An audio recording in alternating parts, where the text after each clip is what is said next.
এই family card কিন্তু স্বপ্ন না, এটা হচ্ছে পরিকল্পনা। এই টাকাটা বা সহযোগিতাটা যদি বাবার হাতে যায়, বাবা ওই পাড়ার চায়ের দোকানে গিয়ে গল্প গুজব করে বন্ধু বান্ধবের টাকাটা উড়িয়ে দেয়। এটা আমার কথা না, এটা রিসার্চ কথা। ভাইরা আমার উপরে কিছু মাইন্ড করেন না আপনারা। আচ্ছা, তা এখন আমরা সেই জন্য মায়েদের হাতে এটা দিতে চাই। আসুন এবার ফ্যামিলি কার্ডটি কি আমরা সংক্ষেপে বিবেচনা করি, দেখি আমরা। এটি আমরা যে ব্যাংক কার্ড ব্যবহার করি, এটি ব্যাংক কার্ডের মতন একটি কার্ড। এখন এই কার্ডটি আমরা কাকে দেব?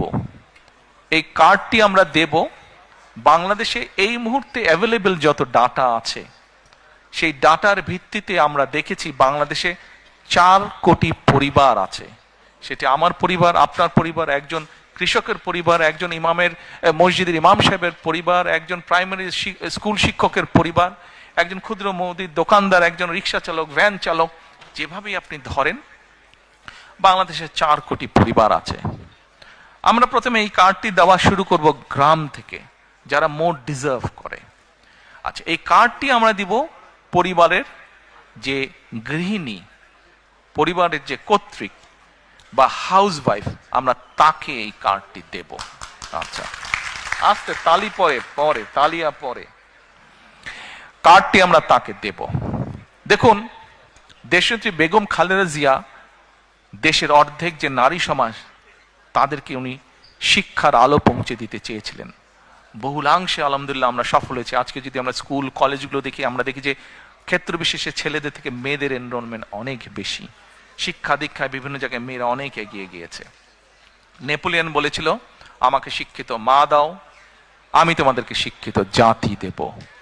প্রিয় ভাই বোনেরা, এই কার্ডটি ইনিশিয়ালি আমরা ধীরে ধীরে 4 কোটি পরিবারের, আমাদের প্ল্যান অনুযায়ী 4 কোটি পরিবারকে দেব। বাট এই 4 কোটি পরিবারের মধ্যে আমিও আছি, আমার স্ত্রী ডক্টর জুবাইদাও আছেন।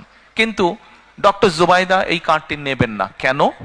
কারণ এই কার্ডটি থেকে রাষ্ট্র বা সরকার যেই সুবিধা দেবে একটি পরিবারকে, আলহামদুলিল্লাহ ডক্টর জুবাইদার এটি প্রয়োজন নেই। এখানে আপনারা যারা আছেন, আপনাদের এখানে আমাদের বহু বোন উপস্থিত আছেন, তাদের কারোরই অর্থনৈতিক অবস্থা এমন না যে সেই কার্ডটি প্রয়োজন। এইভাবে বাংলাদেশের 4 কোটির মধ্যে আমরা মনে করি বহু পরিবার আছে যাদের প্রয়োজন নেই, কাজেই তারা এই সুবিধাটা নেবেন না। তার ফলে যেটা হবে, আমরা যারা সঠিক মানুষ, এটি কিন্তু আমরা জেনারেল রাখছি, কার্ডটা ইউনিভার্সাল রাখছি। বাংলাদেশের বিভিন্ন সামাজিক সোশ্যাল নেটওয়ার্ক যেগুলো ফ্যাসিলিটি আছে, যেগুলো বেনিফিটস আছে, বিভিন্ন ক্যাটাগরি থাকে, এবং আমরা রিসার্চ করে দেখেছি যে ক্যাটাগরি